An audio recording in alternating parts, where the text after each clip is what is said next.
with us in studio. He's the writer and director and editor and a lot of other things of The Smashing Machine. Benny Safdie's here. Benny, man. Hello. So good to see you, dude. It's good to see you, too. Thanks for having me. I've been a fan of yours for a very long time, not just after watching The Smashing Machine. But, I mean, going back to, obviously, like, Uncut Gems I feel like Uncut Gems has gotten to a place where it's just across the board, like, we can accept that it's a masterpiece. Okay, thank you. You know what I mean? And I feel like everybody collectively has agreed on that. But I also think, man, I mean, Good Time, and I don't think enough people talk about The Curse. Oh, I appreciate that. Thank you. I was glued to that show. I love that. Watching it kind of unravel. Yeah, it's like slow motion. And then seeing the ending, and like, I don't know, the ending of that show, I don't know that anything so absurd has ever caused me so much real anxiety. Well, it was funny because like Nathan and I were like, all right, well, this whole show is about if something supernatural happened, and everybody doesn't believe that it did, and it didn't for the most part. But then when something supernatural does happen, right? No, everybody's like, well, this can't be possible, right? But it's happening, and we're like, let's make this as real as it like this. If this actually happened, this is what it would look like. And that's what it felt like. It was like, this could never. It's like literally the sky is sucking you up into space, and you're like, oh my God, what if this actually happened? Because it's like we really went to the extreme of figuring out like if that were to happen, what would it look like? Yeah, you know? But you also took time with it, right? Yes. You're like, maybe the house is strangely pressurized. Exactly. Maybe it's because they made a dumb mistake. Exactly. There's right. so much, it's seeded throughout the whole, because we knew that was going to happen from the beginning. Like so that's what I was going to ask. Like from the beginning, you're like, in the end is getting sucked back into the universe. So there's all these sound effects of the window opening and make a big deal out of that. Yeah, that's so. But that's got to also feel great, right? Where you're like telling this episodic story. Yeah. And you know where it's going, and you sure. know that nobody exactly. is going to know where this is going. It was the kind of thing where it's like it's impossible to spoil. Even if you get it, even if you know what happened, right? You still like, I want to know how it got there, right? And it will still be fine. Absolutely, absolutely. But I feel like you do that a lot. I feel like even in Smashing Machine, for sure, like there are so many moments, and Smashing Machine is so like reality based, and like for sure. And it's nuts because like Mark Kerr is not only this MMA fighter, which right off the bat, being a great fighter is something that most of us cannot relate to. Yeah. But he's also like this giant superhero dude. Yeah. So like we can't even relate to walking around like that. But like the moments that he's actually living, it's like, oh yeah, I've had that fight. Oh yeah, I've had that level of I felt that pressure. Yeah. I felt that anxiety, and like. There's so many scenes where you feel like something is going to happen. Yeah. And you don't know what it is, but you're stressed beyond belief. You know what I mean? Yes. Well, that's the thing is like I realize that like if you take the moments like you're talking about and you live in them, then you feel something different about like based on who he is and what he's done. Just by living in his reality, you understand it better. You know? And I think that there is this kind of element of like, well, this guy, just knowing that he has the ability to do what he can do at all moments just puts you on edge. And it's like, that's how he has to live all the time because that's inside of him, you know? Yeah. So it's definitely like, I learned some things on The Curse and then took it here, you know, interesting.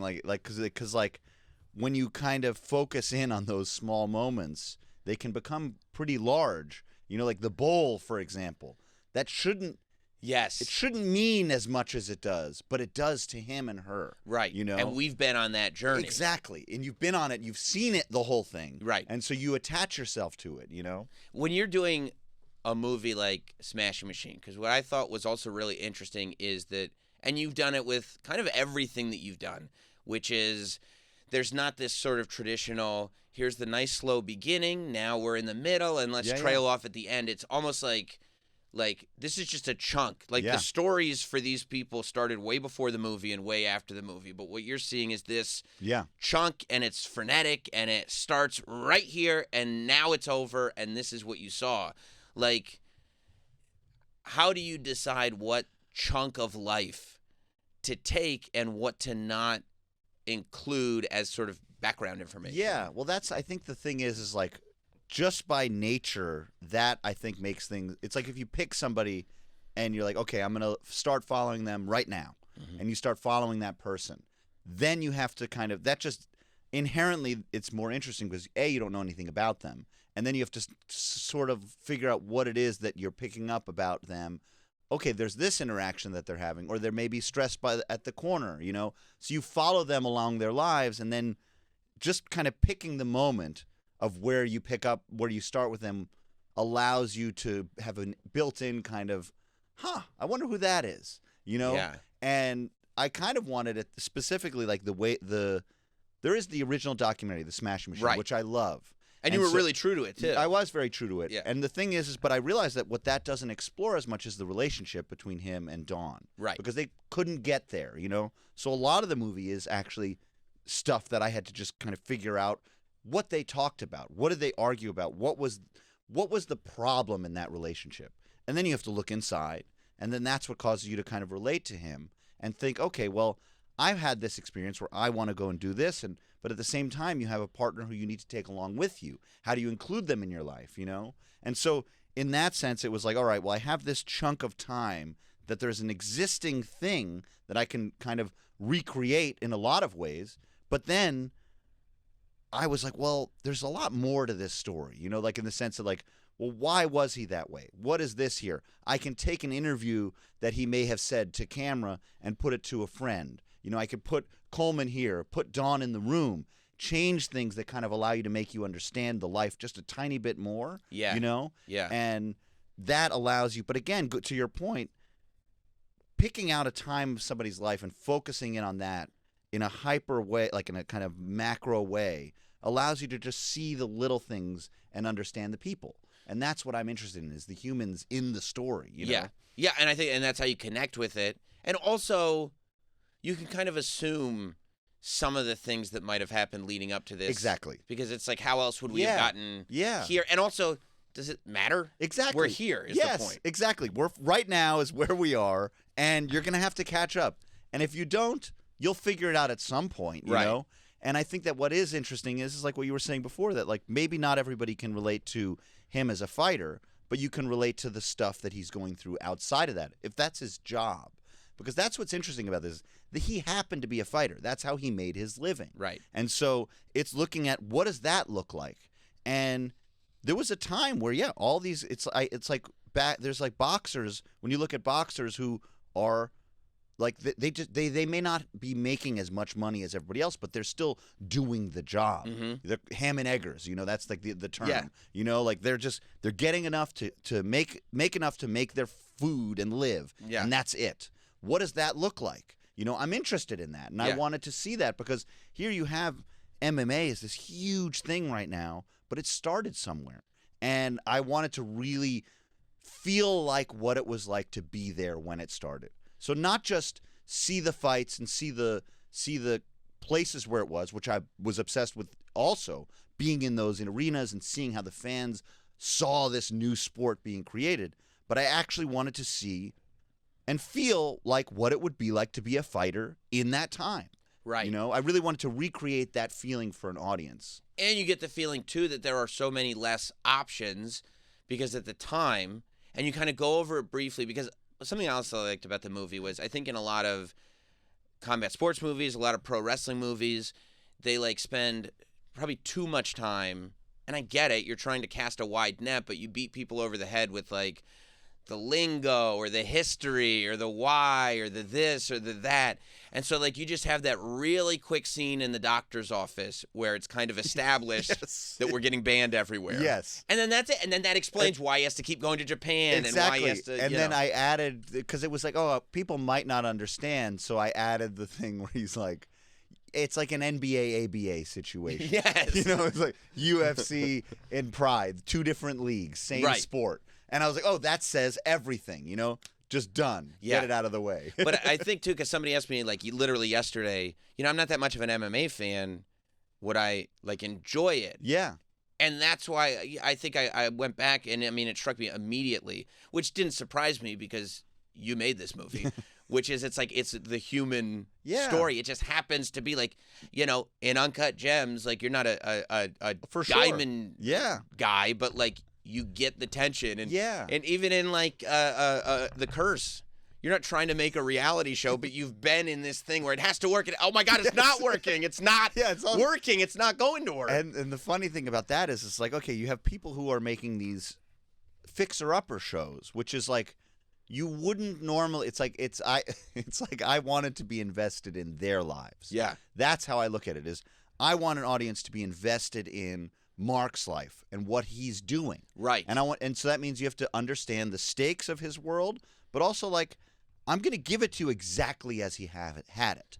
Because I want you to feel that. Yeah. And so in that way, maybe I'm saying to an audience like, all right, if you go into this and you say, this is, because it's like, it is a true story to the hyper, like even like with The Curse, Nathan and I were like, this is going to be like hyper local news.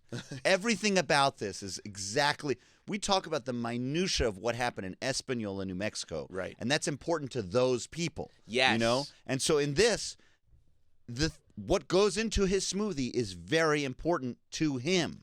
Right. And I do 2 bananas. Yes, Yeah. exactly. Yeah. And it's even the way he asked the question. Use the skim milk, right? Because he knows it's wrong, but he wants to catch that she used. So he doesn't want her to lie and say, I did use the. Oh, no, I switched to the whole milk.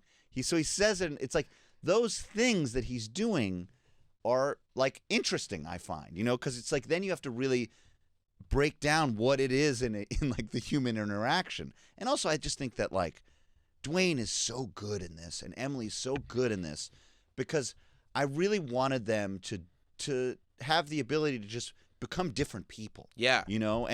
And that means like you're saying, allow that moment to go on. Yes. What happens after the argument? Like that moment, because that's the thing is when you have an argument with your significant other, you still live in the same place. Right. And so it's like, I find it interesting, like, okay, you have the argument, you don't move on.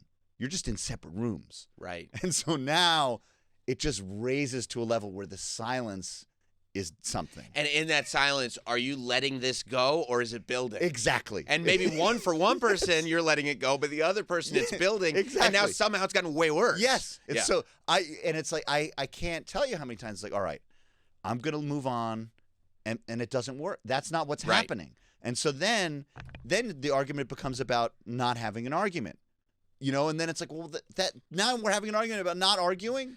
And Yes. it's like, but then it becomes about something so much deeper than where it started. I mean, I've been in conversations with my wife where earlier in the day we've had an argument and then it's ended and hours have gone by. And like, I'll get the sense, I'm like, she's mad at me. And I go, why are you upset? And she's Yes. like, what do you mean, why am I upset? And I go, I literally have not the faintest idea why she'd be. I've forgotten the fight has happened. I didn't know that this was late. And it's been going the whole time in her head. It's stuck with her. Yes. And it's like, and it's on loop because that's what happens. It's like, I can't even tell you how many times, like, even if like you're outside and you get into an interaction, like before you get on the subway and somebody says something to you and they go off and then you're stuck. And you're trying to come up with like a comeback for the person you're never going to see again. Right. It's still living. It's still in there. Yeah. Yeah. Exactly. And after this movie, right, like as a guy, my immediate response is, man, Dawn made it difficult for him to succeed the way he needed to succeed. And then I kind of sat with it. And the more I was thinking about it, the more I was like, well, I went to that scene where he's explaining to her why he loves this so much, and she just doesn't get it. It's not connecting, and he's frustrated by it. Yeah. Right? He's like, "What? Don't interrupt me. Like, you don't understand." But then I was like, well, that's kind of the same as when she just wants him to love her. Yes. And he's not connecting Exactly. with it. 100%. And also in that moment, what I think is really interesting is she kind of does get what he's saying. Right. But he doesn't want to admit that it's not just the fighting that he likes. Mm-hmm. He likes something else. Yeah. And she's like, well, you did the fighting. Why aren't you happy? And he can't admit it's because I didn't win. Right. And you're just like, huh. So she does get it. And she's pushing him, but he doesn't want to admit certain things about himself. And then he blames it on her. Right. And you don't understand. Exactly. Oh, fine. And then that allows him to get away with his feelings. Because then his friends that are also fighters are like, we're never going to talk about the ego part of this. Exactly. We're going to talk about the craft. Exactly. But it's all ego. Of course. Right. That's part of it. Yeah. And so you have to understand. That's a difficult thing to understand is like, oh, I liked when I was dominating. And of course, nobody likes to lose. Right. It's not a good feeling, you know? And so, but it's something that you have to understand and get and accept as a part of life, you know? And so that's, the thing is it's also like, and even like when Coleman says, oh, the no contest or whatever you want to call it, you know, that's another thing where it's like, okay, well, because then you start asking questions like, well, would he have won if those other things weren't happening, if he wasn't doing drugs or if he wasn't focused on all this other stuff? And so you just kind of start asking questions, because then to me, it's like, I find that it doesn't, in the long scheme of things, like what matters is who Mark is as a person and where he's come right now. And I find that really beautiful, you know, speaking to him and getting to understand what he's been through, and the fact that he is where he is, I find really awesome, and amazing. So I thought, yes, all this stuff happens in the movie, but I do want you to leave feeling good about the world and life. Yeah. Because it's like you can go through a lot of shit, you know, and still be okay. That really is. It's nuts when you realize that, like, you're like, this is a road to disaster. And then at the end you realize, no, it was okay for a while. Yeah. It was good. It was all fine. Everything was fine. Exactly. And it's like, okay, now he's okay. Yeah. You know? Now, you knew you had worked with Emily Blunt in Oppenheimer. Yes. And you had shared that. First of all, okay, for you, I'll get to Emily Blunt because I also wanted to relate it to, like, realizing that The Rock could pull this off. Yeah. But for you, I mean, we're talking about you as a filmmaker and everything, but as an actor, you know, you've done a handful of stuff. Yeah. But like when Christopher Nolan calls you and he's like, I want you to be in Oppenheimer. I want you to do this accent. It's a very serious sort of dramatic, but also non-emotional role. Yeah. Like, was it an intimidating thing? I mean, especially the accent work. So that's the thing is so when we met and talked about, I loved physics. I love physics. I almost was a physicist at one point in my life. So when he came to me with this, I was like, oh my God, how is it possible that these two things are converging in a way that I never expected? You know, I get to pretend to be a physicist. This amazing, great physicist. Yeah. And so so that part of it was really amazing. And then it was like, oh yeah, when he asked me, how's it going? How's the accent coming along? And I was like, okay, I got to start that. You know, it was like, I was so nervous because the guy he has an intense accent. Yeah. It's like, it's not that far from Dracula, you know? Yes. So I'm thinking like, how am I going to do this in a way where I don't sound insane? Right. But then I was like, you know what?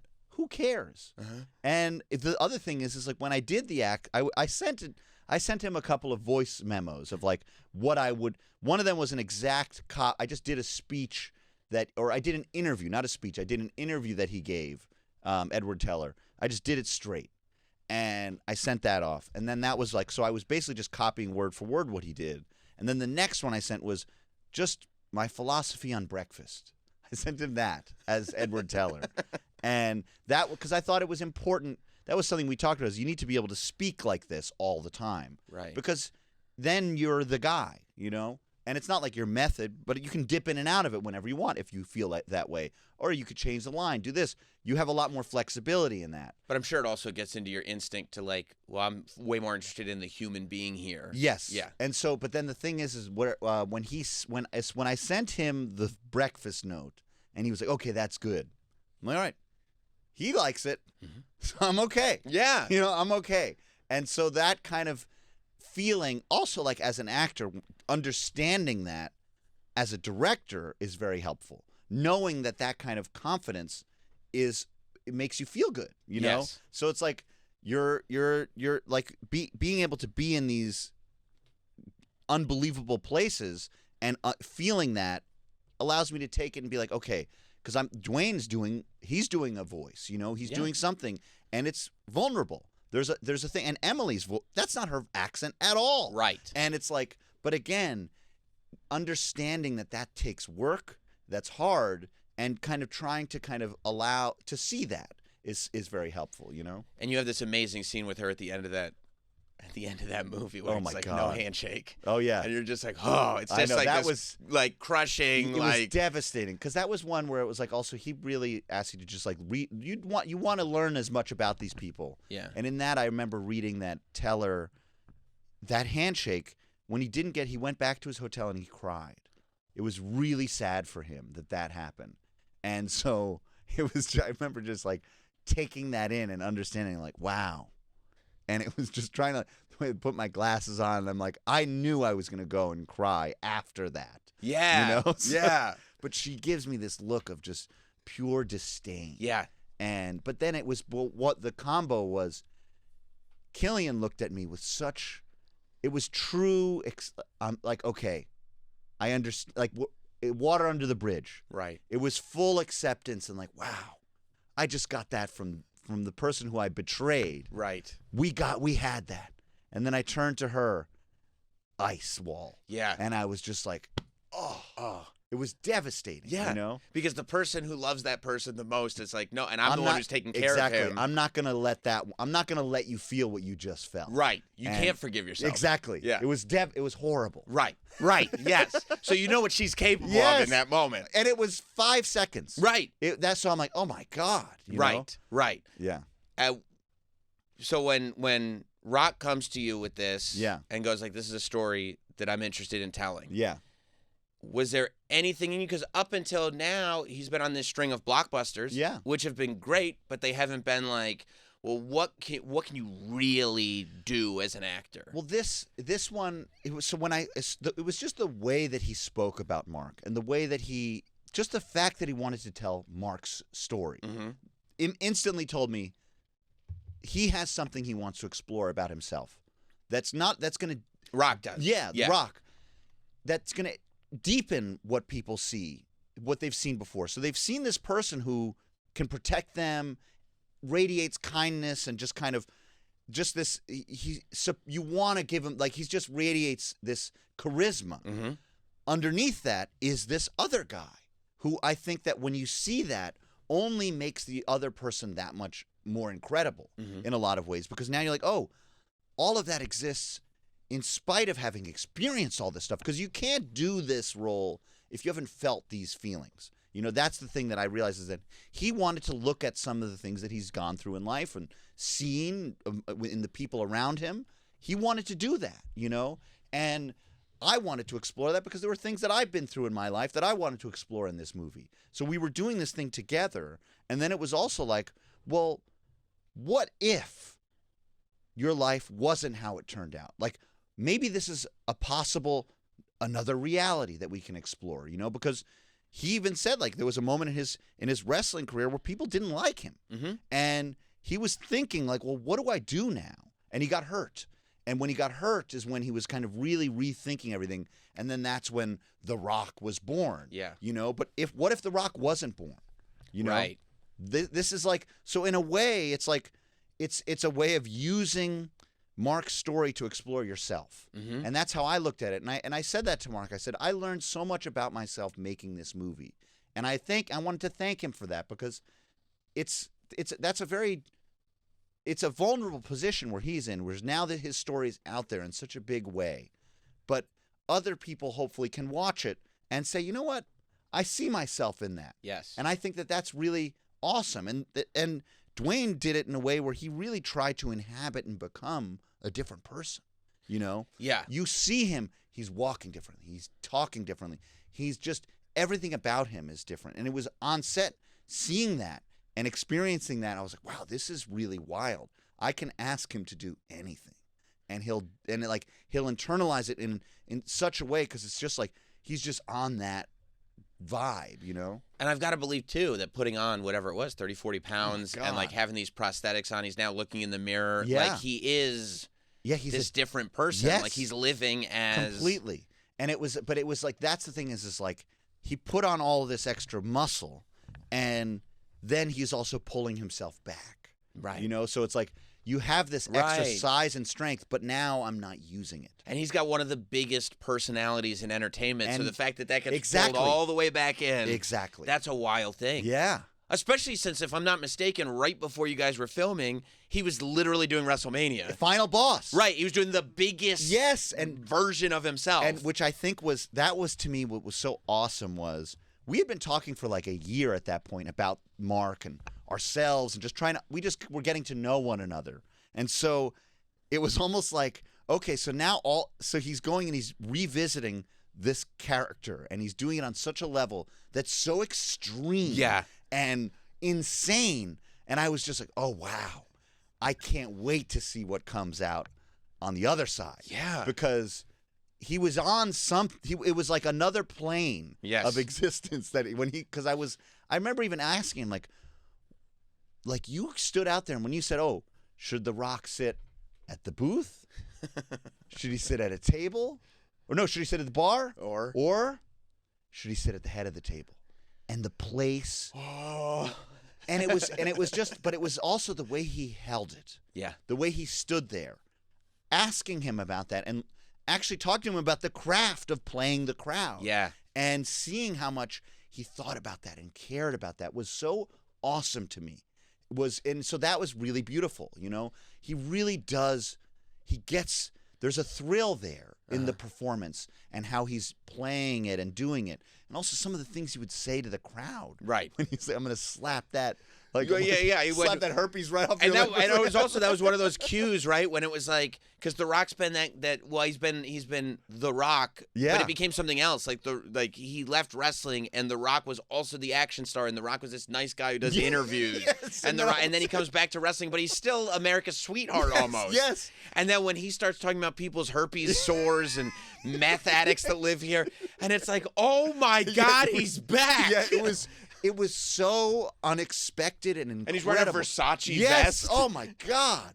And he was also like at that point he was getting into the weight of Kurt. Right. Because that was taking a long time. So he was that much more imposing. Yeah, those big arms sticking out of the vest and everything. Oh my God, it was amazing. But then to go from that, right? To go from the guy, because it is a parallel to previously in wrestling where it was like, okay, if you boo me, I'm trying to be nice. If you boo me, I'm really going to give you something to boo about.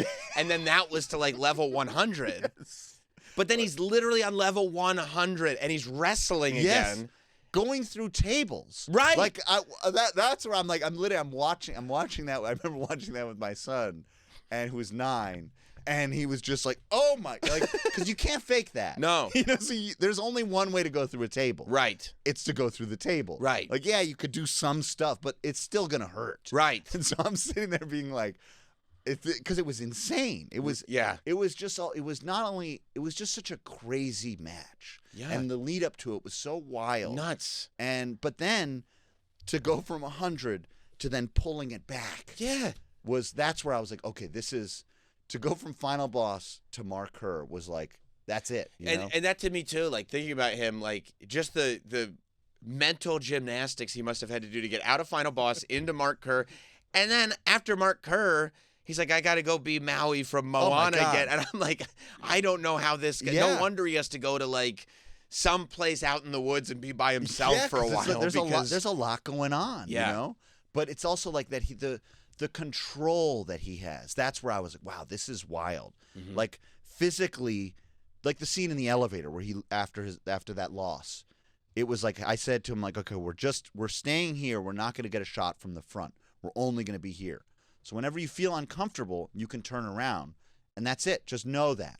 And so at some point, you can see he's like processing something in his head, and he decides, you know what? I'm done. I'm going to turn around. He turns around, and Maceo Bishop, the cinematographer, is like, I want to see his face. So he tries to get around his back, and Dwayne curls himself up and tenses his back up so he can't. And I'm like, oh my God, this is insane. He's acting with things his back to prevent us from seeing him, and he's using that shell. Like parts of our body that we don't have. Exactly. That literally grew.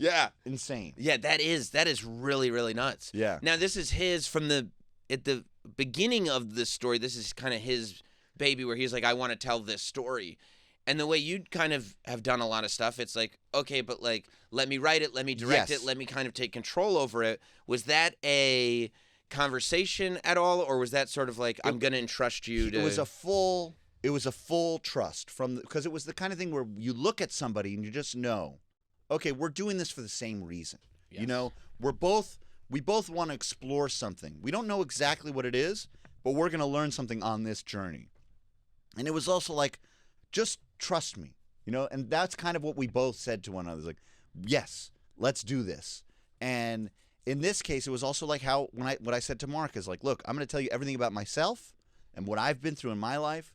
Since you're trusting me with your life, I'm going to trust you with mine. Yeah. And that's kind of how I approach the whole thing is we're in this together, you know, and it really was, that made it so that like we can go to places where we haven't been before, you know, where he can be vulnerable in a way that maybe he hasn't allowed himself to be seen, you know. And it was the kind of thing where I said, think about how amazing that would feel if you didn't have anybody relying on you, no pressure at all. And that's like, oh my, so then that's, something comes out of that, you know? Yes. Some feeling of elation comes out of that, you know?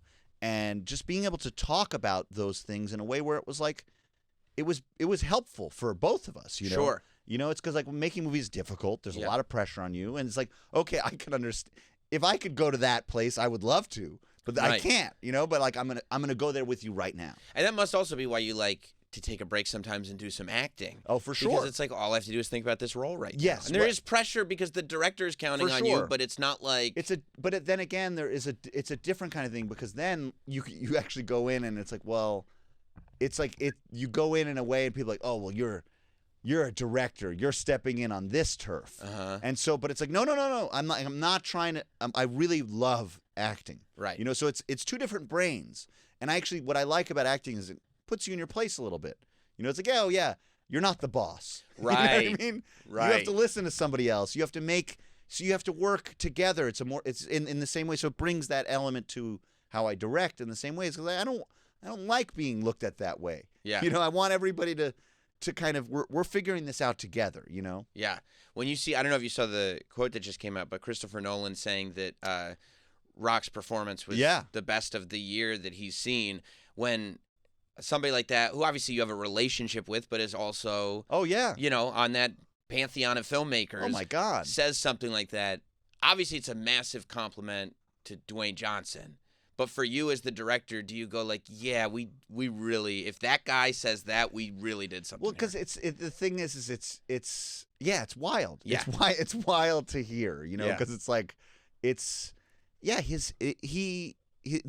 has such a canon behind him, you know, of like, okay, so when he says that, you're like, wow, that's awesome. It's meaningful. It's meaningful, Yeah. you know, because he doesn't have to say that. No. You know, and I'm sure he's aware of what that means coming from him. And it's like, it's interesting because it's also like when we had that conversation, it's like we're talking as directors, and then it's like, but he's directed me as an actor, and so he'll come up to me and say things as an actor, but then he's like, oh wait, I forget you do this too. You know, so it's like it's an interesting kind of understanding, you know, that we've developed. But then it's like he'll watch that and he'll see Dwayne, and it really like that. What I was asking Dwayne to do was basically I was saying like at some point I'm going to show the real person, and I don't want the audience to know the difference between you and him. So I was asking him to reach that level of realism in performance to just being another person. Yeah. Which Which is really difficult. It's like, that's not easy. Yeah. You know, you can act like another person, but to actually be that person it requires different like little things that happen. And so for that to be seen is really awesome, you know? What do you think it is for you about anxiety and pressure that you enjoy so much? 'Cause I will tell you, as a film viewer, I think I like it more than any other. And some people hate it. Like they will come out of a movie that makes them feel anxious and go, I didn't like that movie at all. Because of just how they felt. I like it when I feel happy. I like it. But man, like when I'm sitting there and I'm just like tense the whole time and I'm not even 100% sure why. I'm in heaven and I don't know what that is. Well, in this case, in this one, it's different, you know, because it's like it's pressure in a different. It's like almost like I'll take it back to physics, you know, like it's like pressure plus time. equals more pressure. Yeah. It's like, and it's just looming Yes. and looming. Yes. It's like this thing behind you. It's not like it's moving. It's like it moves at a different pace, but it's still. You're feeling this weight that gets just pounded on top of somebody's shoulders, and it's unrelenting. In that way. But then when it gets relieved, right, that's what I'm going for. Is that feeling of like, oh wow. So I was experimenting with that, and I'm trying to understand new ways of doing things, and it's like, yeah, you're trying to figure out different ways of feeling that pressure. And in this case, it was like, well, this guy had a lot relying on him, specifically because it's like when you lose one fight, it's a big deal. Yeah, of course. It's like, because it's not just one. It's like it's different because like in boxing and MMA, it's different. Boxing, you lose one fight, it's like the end of the world. And MMA, you can have some losses and still come back. It's harder in boxing because it's like undefeated is like the thing that you rest your title on. Yeah. I'm undefeated, Yeah, some people in the boxing world they get frustrated at Floyd Mayweather for making that such a thing. Yeah. Because now it's like people start to pick and choose their fights based on trying to maintain and it's undefeated thing. But then it's like, that's where it's like you look at somebody like Canelo who takes fights. Right. He does take them. Yes. And it's like, okay, and he takes the losses and he moves on and he gets, and so like that element of it I find really awesome about, but at the same time, if you wrap yourself up in that feeling of like, I've never lost, this, that, what does that do to you? But when you're on like the set of Happy Gilmore 2, yeah, and there's like no tension, like but that's not. I had a lot of tension because it's like, I love that movie. Yeah, I love that movie. I do too. And I was like, I have the chance to play like a Shooter McGavin kind of person in a Happy Gilmore movie. I got it. That's a lot. That's a lot of pressure. That's a lot so of ways. interesting. Because it's like, I don't want to. I'm going to try and do my own thing here, but I'm like, I can't let Sandler down. Yes. I can't. So there's a lot of like, okay. Yeah.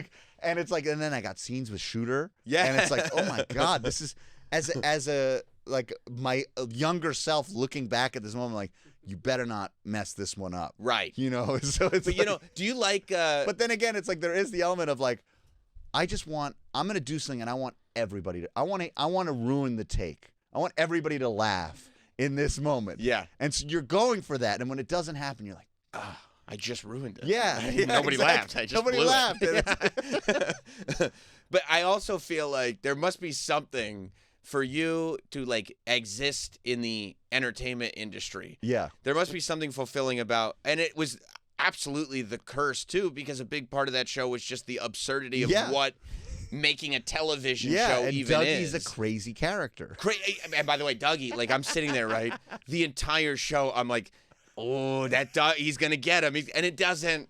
Like he's kind of an okay guy at the end. He's a flawed person. Yes. But I'm like, oh, he's trying to bang the wife. He's trying to do this. He's a drug driver, and it's like, but that's that looming threat of like something's about to happen, and ultimately it's like that really wasn't the problem Exactly. at all. He's just kind of an unreliable schmuck. Yes. Who's dealing with a lot of guilt. Yeah. But when you like, because I also think like as again, silly as Happy Gilmore 2 was and your role in that was, a lot of what your character was saying is what somebody with bad ideas for sure would say. In like those are things that get pitched.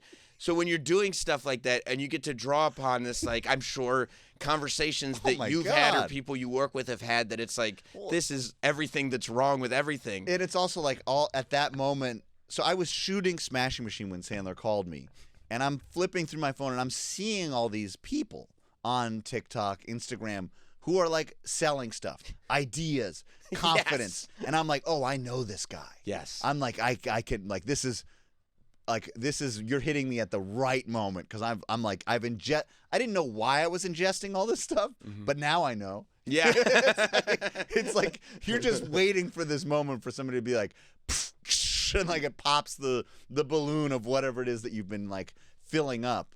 And so, yeah, that moment I'm like, okay, I got this guy. I'm going to have a lot of fun here.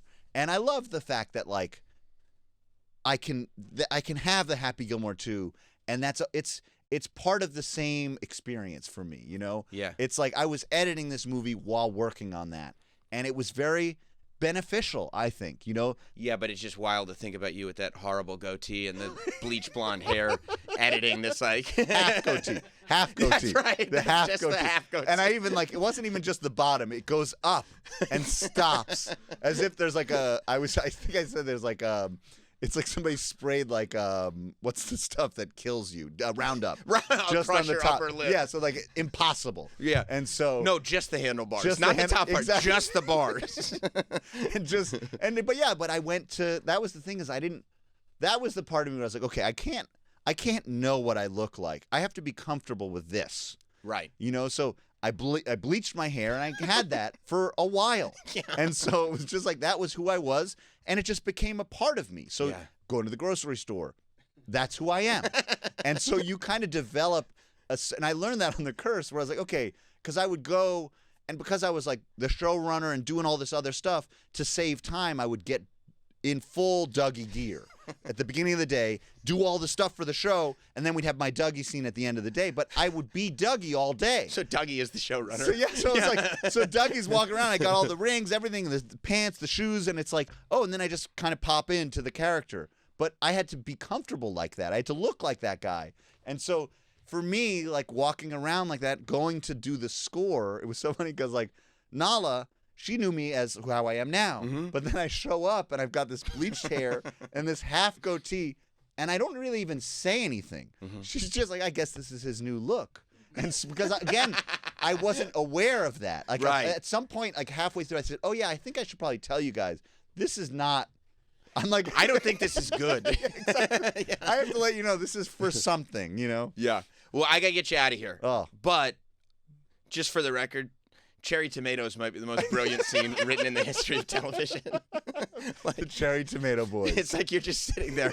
We have a group text called the Cherry Tomato Boys, and he's the only one who doesn't know what the reference is. The rest of us, it is. I love that. Maybe the greatest scene. So I just also, yeah, that was like to find. Corbin was so down for it too, because it was like, this is. That's who we are. It was just so like that was to own that. Yeah. This is your scene. It's great. The Smashing Machine is in theaters now. Go see it. It is a brilliant movie. Benny Safdie, I appreciate you coming in. Oh, this was great. Thank you. Yeah, anytime you get anything, please come back. Yes, definitely.